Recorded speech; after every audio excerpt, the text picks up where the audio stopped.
El alma del sacerdote, Óscar Ortiz, se debatía entre el cielo y el infierno. De un lado, era un líder comunitario, pacificador de vecindarios con el poder de la oración. Por el otro, un violento pez gordo de la mafia, que patrocinaba la incursión de los paramilitares en Medellín. En esta ocasión, les contaremos la historia de un diablo haciendo hostias de un religioso al que algunas personas le atribuían milagros, mientras otros sufrían por su régimen del terror. Basado en revelaciones del bajo mundo, el podcast del colombiano.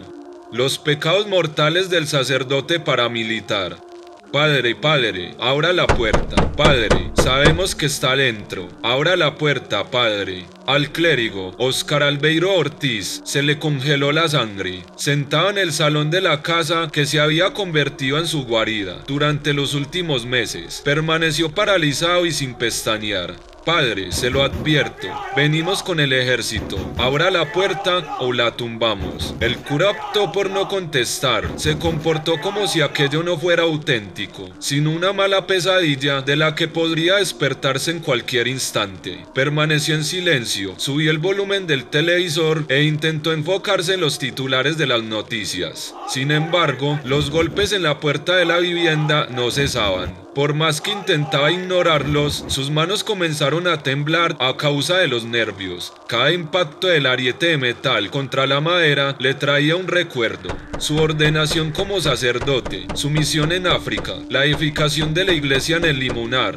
los secuestros y torturas, los muertos. Cada atrocidad debió congelarle la sangre, mientras al final de su libertad se acercaba. Cada acto de misericordia que lo convirtió en el líder venerado de su comunidad y cada pecado imperdonable que finalmente lo convirtió en un demonio envuelto en sotana.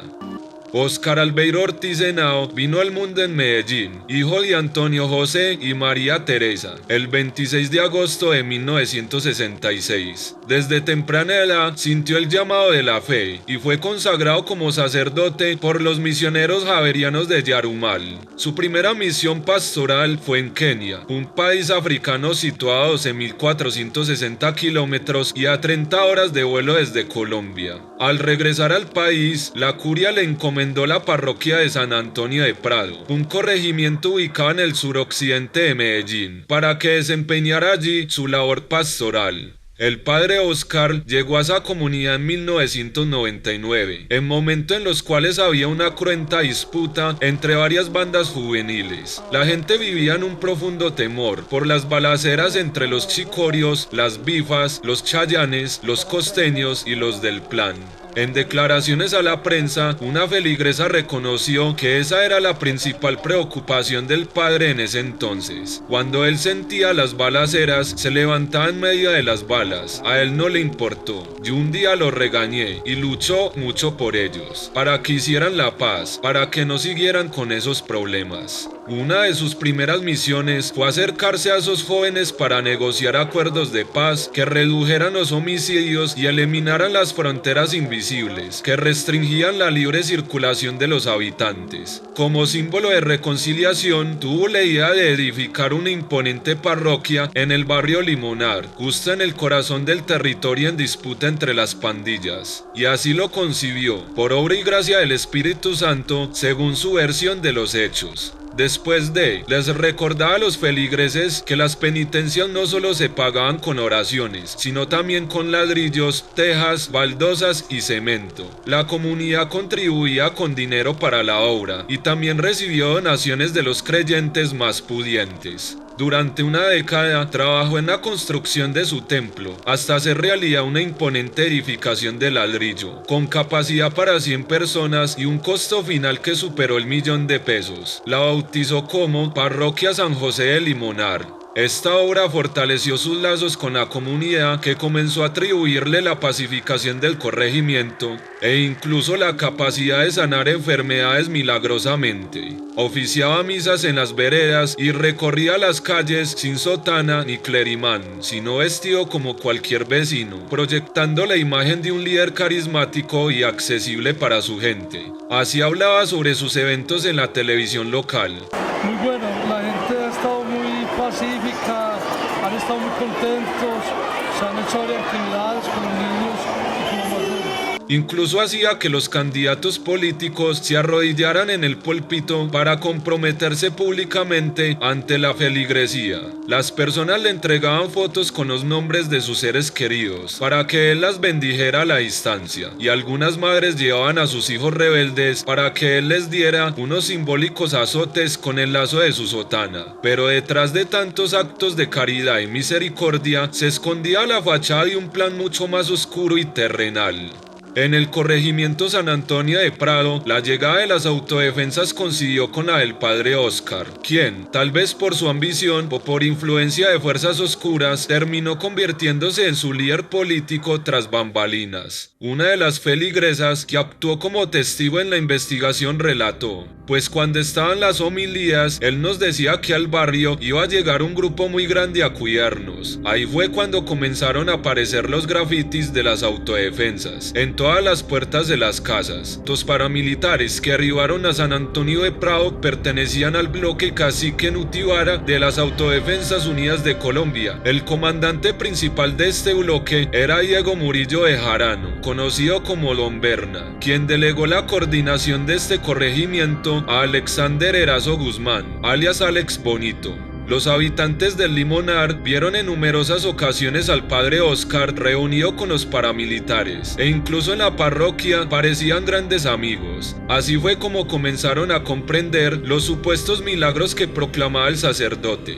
Las pandillas juveniles no firmaron un pacto de paz porque las hubiera persuadido con su espiritualidad, sino porque los paramilitares las amenazaron, o se unían a ellos o las exterminaban. La parroquia que todos admiraban no se construyó solo con el esfuerzo de la comunidad y las bendiciones, sino con el dinero ensangrentado de las autodefensas. Cabe destacar que los testigos afirmaron que el párroco realizaba actos públicos en los que proclamaba que él, junto a los desmovilizados, tenía el control en el barrio. En el año 2002 hubo 2 masacres en el sector, las cuales fueron anticipadas por el párroco en su atril. Esto lo recordó otra de los testigos de la fiscalía, a quien también le protege su identidad. Pues mira, al barrio llegaron 4 personas de Manrique, eran 2 señores y sus hijos. Recuerdo que el padre, durante la misa, los acusó de ser guerrilleros. Dijo que había que sacarlos del barrio, porque ellos estaban buscando información y eso iba a generar problemas y violencia. Al día siguiente, Alex Bonito y otros paramilitares, todos encapuchados, mataron a esas 4 personas ahí abajito, en la caseta comunal. Unos meses después, el cura nuevamente dijo que habían llegado 6 guerrilleros a dañar el barrio y al otro día los mataron. Eso fue cerca del centro de salud. Cada vez que algo así sucedía y el terror se propagaba por el barrio, el padre Óscar les pedía a sus seguidores que no denunciaran a los muchachos, sino que le pusieran las quejas a él, que él se encargaría de hablar con ellos.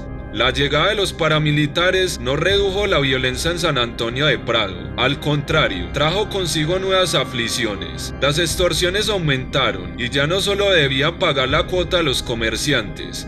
Cuchito, ¿qué más? Vinimos por lo de nosotros. Usted ya sabe qué es. Sino también los transportadores, los vendedores informales, los residentes y los contratistas de obras. Los delincuentes ofrecían préstamos de paga diaria con un 30% de intereses. Usurero. Cuando los ciudadanos se atrasaban en los pagos, sufrían brutales golpizas y los forzaban a abandonar el barrio. Después, tomaban sus viviendas por la fuerza. Estas personas se financiaban a través de las plazas de vicio, las extorsiones y el pagadiario, o gota a gota, generando deudas impagables que obligaban a los deudores a hipotecar sus viviendas, las cuales pasaban a manos de los acreedores debido a los elevados intereses que imponían. Préstamos con tasas de interés del 20 al 30%, además de multas por el incumplimiento de los pagos. En las calles del corregimiento, la gente comenzó a temer a un lugar conocido como La Laguna. Era un sitio abandonado, lleno de maleza y con poca iluminación, situado entre los barrios Barichara y Limonar, que se transformó en una especie de zona de castigo para los paramilitares, donde abusaban de sus enemigos y de los vecinos que se oponían a sus órdenes.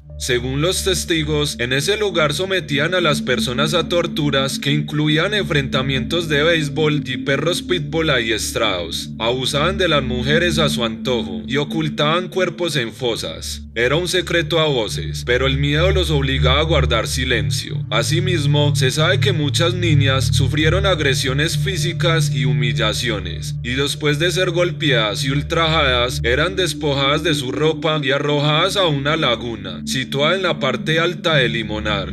A finales de 2003 surgió una esperanza para la comunidad. El bloque cacique Notivara anunció su desmovilización, asegurando que abandonaría las armas y la delincuencia. El padre Oscar convocó a los integrantes de la Junta Acción Comunal para compartir la noticia y luego recorrió el vecindario con un megáfono, invitando a la gente a celebrar con aleluyas el anhelo de paz. Pero, al igual que otros milagros que proclamaba el cura, este también terminó siendo un engaño, según los comentarios de los ciudadanos recopilados en el expediente. No, Huizales Bonito llevó unos uniformes camuflados a la caseta comunal, y a eso le invadieron de uniformes, armas, botas y hasta gorras para la movilización. En la parte de atrás hicieron un hueco grande y echaron pantano para ensuciar esas botas. Yo me acuerdo que uno de esos muchachos pidió una olla tiznada para montarla a un morral, dizque para que el gobierno creyeran que venían del monte.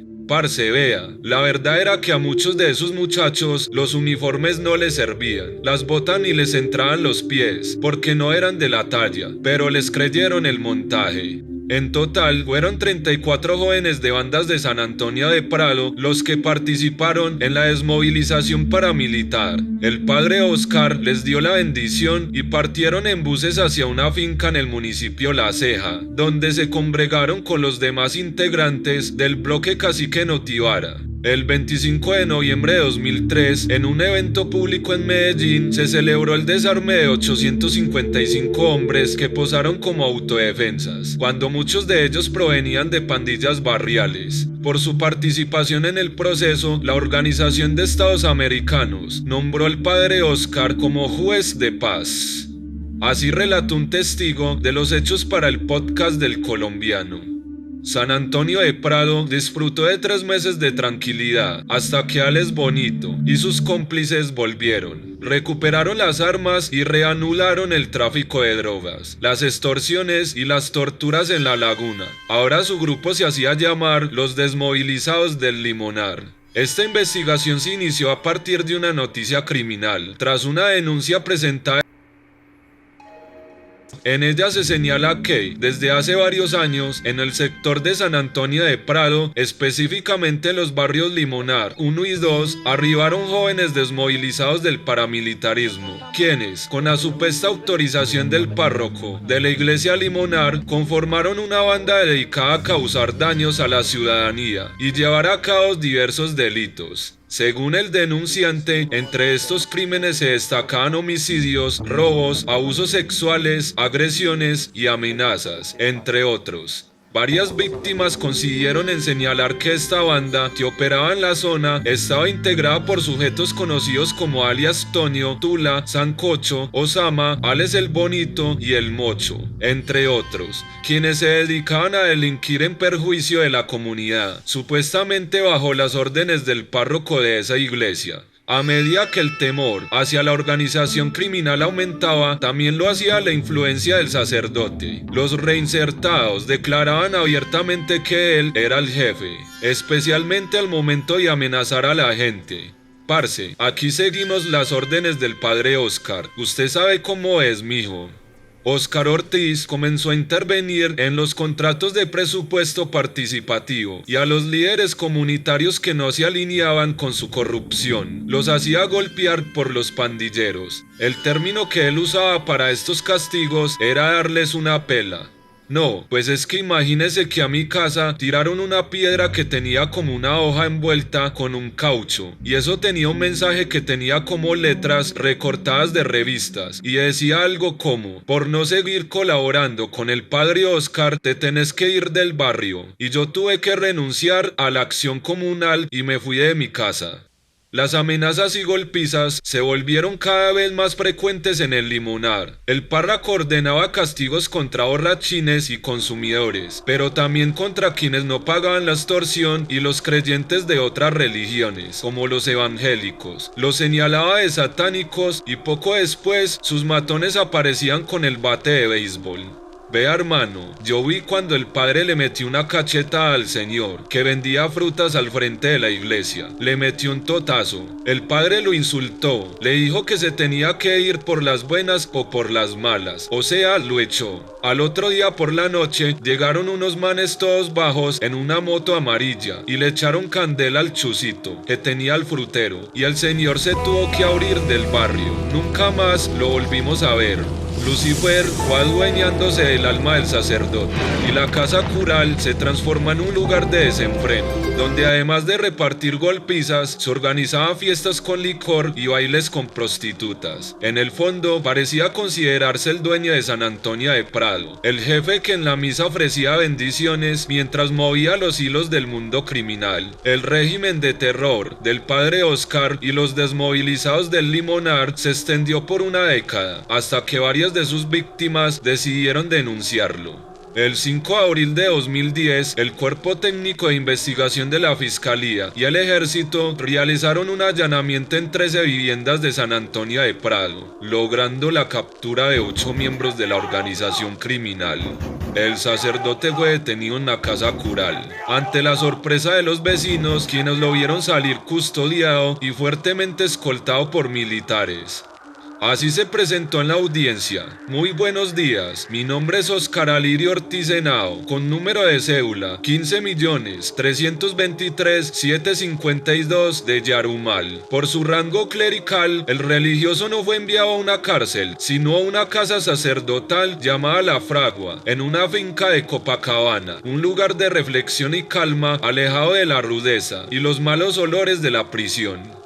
Varios agentes del CTI estuvieron involucrados en el caso. Me contaron que la investigación fue bastante compleja, ya que todos los testigos fueron amenazados y desterrados, y 2 de ellos fueron asesinados. La primera víctima fue Gustavo Alejandro González González. Él había sobrevivido a una de las golpizas ordenadas por el padre Oscar. Lo llevaron a la fuerza a la laguna y lo pusieron a merced de los pitbull entrenados. El 27 de agosto de 2009 tenía una cita con los agentes para llevarlos a ese lugar y mostrarle las fosas, pero algo ocurrió en el camino a la fiscalía. Por razones extrañas, tal vez una trampa, se le pinchó una llanta de la motocicleta y no tuvo más opción que ir a un taller de motos en Itagüí para pedir ayuda. Justo en ese momento llegaron alias el Montañero y el Arepero, 2 sicarios de los desmovilizados del limonar.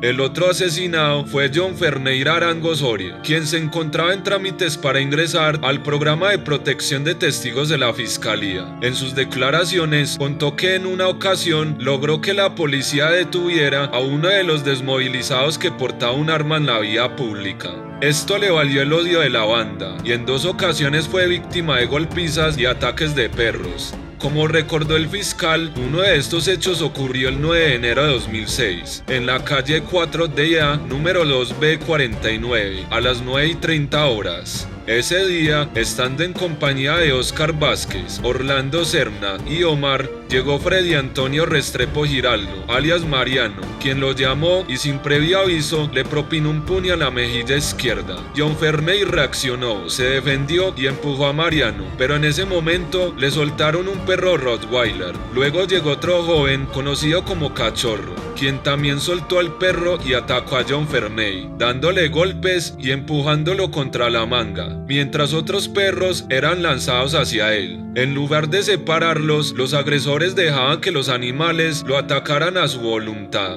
En la segunda golpiza, el mismo desmovilizado apodado Mariano le propinó varios corriazos en la nalga frente al padre Oscar, quien alentaba los golpes, pidiendo que lo golpeara más fuerte por ser mal hijo. Mariano incluso le metió el cañón de un revólver en la boca, pero varios vecinos que escucharon el escándalo intervinieron para evitar que lo mataran. Lo único que lograron fue alargar su sufrimiento, hasta que, el 28 de octubre de 2010, antes de que comenzara el juicio contra la banda, lo acribillaron.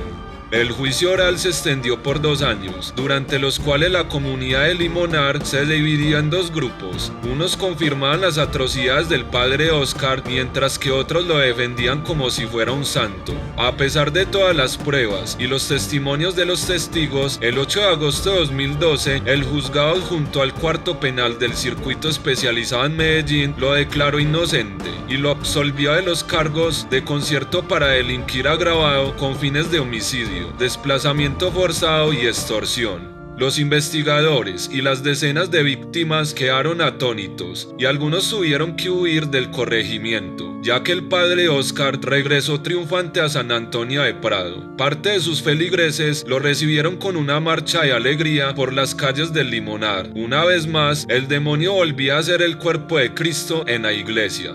En su fallo de primera instancia, el juzgado analizó la evidencia de manera aislada. Consideró que la fiscalía contaba con muchas pruebas de referencia, pero muy pocas de carácter técnico y verdaderamente contundentes. Según su criterio, esto dejaba dudas sobre la culpabilidad del sacerdote. Dudas que, de acuerdo con la justicia colombiana, siempre deben resolverse a favor del acusado. La Fiscalía y la Procuraduría apelaron la sentencia y el expediente fue enviado al Tribunal Superior de Medellín. Mientras se tramitaba el proceso, el padre continuó celebrando misas en San Antonio de Prado y en el municipio de Itagüí. La audiencia para la sentencia de segunda instancia fue fijada para el 1 de agosto de 2013. Como si ya supiera lo que le aguardaba, el padre Óscar no se presentó a la diligencia. Una de las magistradas del Tribunal Superior detalló los errores cometidos por el juez que dictó la absolución. La sala revisó la actuación y concluyó que el juez de primera instancia cometió un error en la valoración probatoria, al igual que lo señalaba el Ministerio Público en su alegato. El juez había analizado las pruebas de manera aislada. Tomó algunos extractos para respaldar su conclusión, pero pasó por alto el análisis conjunto de toda la evidencia presentada en el juicio. De hecho, llegó a omitir el análisis de testimonios clave para la resolución del caso y ni siquiera comparó las pruebas de la fiscalía con las que presentó la defensa.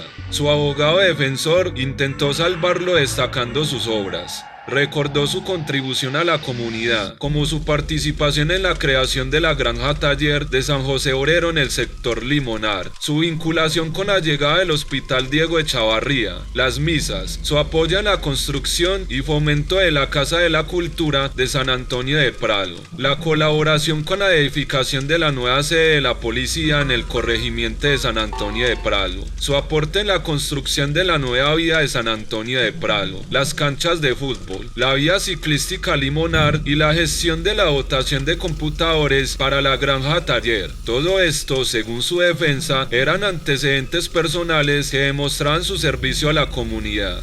Finalmente, el Tribunal Superior revocó el fallo absolutorio y decretó justicia en el caso. En consecuencia, la sanción que debía purgar el padre Óscar fue fijada en 19 años de prisión. La multa, según los mismos criterios, se determinó en 11,87 salarios mínimos. Además, se ordenó su captura inmediata para que cumpliera la pena en un establecimiento penitenciario asignado por el IMPEC, dejando en claro que, por su condición de sacerdote, no gozaba de ningún fuero especial.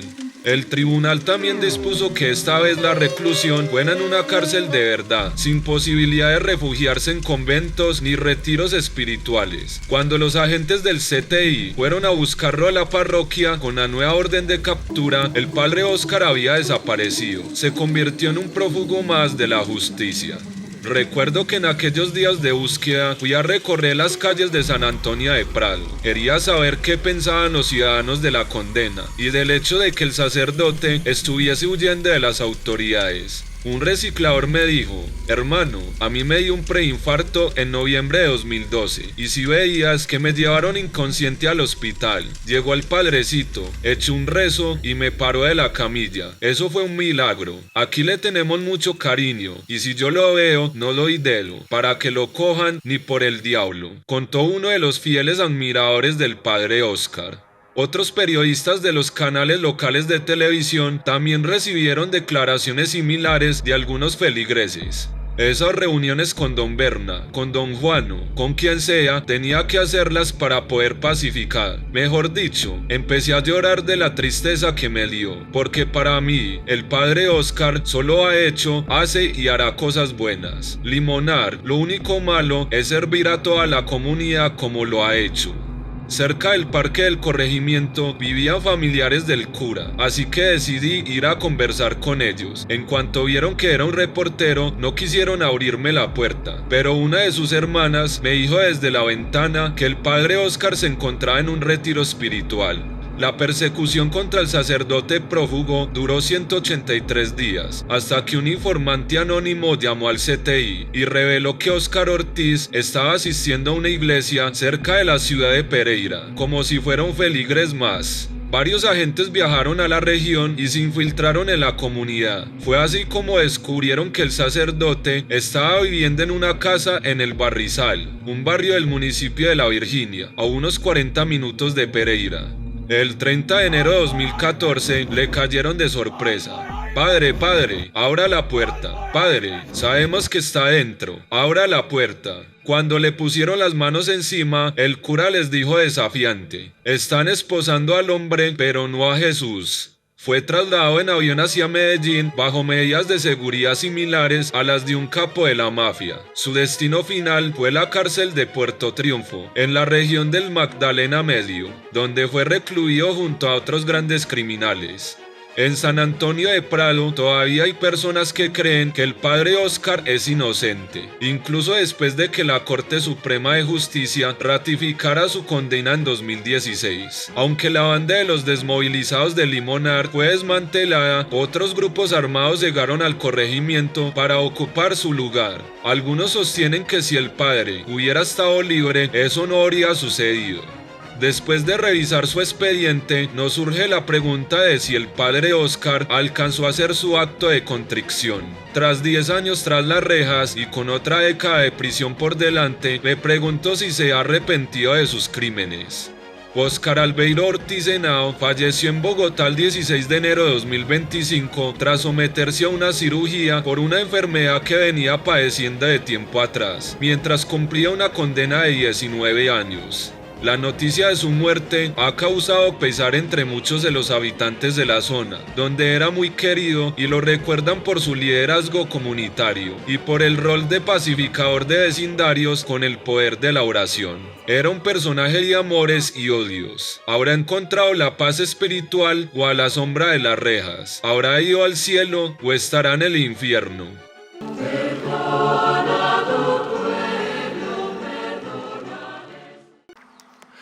Recuerden suscribirse y darle a la campanita para que sigan recibiendo notificaciones cuando subamos un video. Si te gustó el video, dale manito arriba, así ayudas a que otras personas vean nuestro contenido. Hasta el próximo video.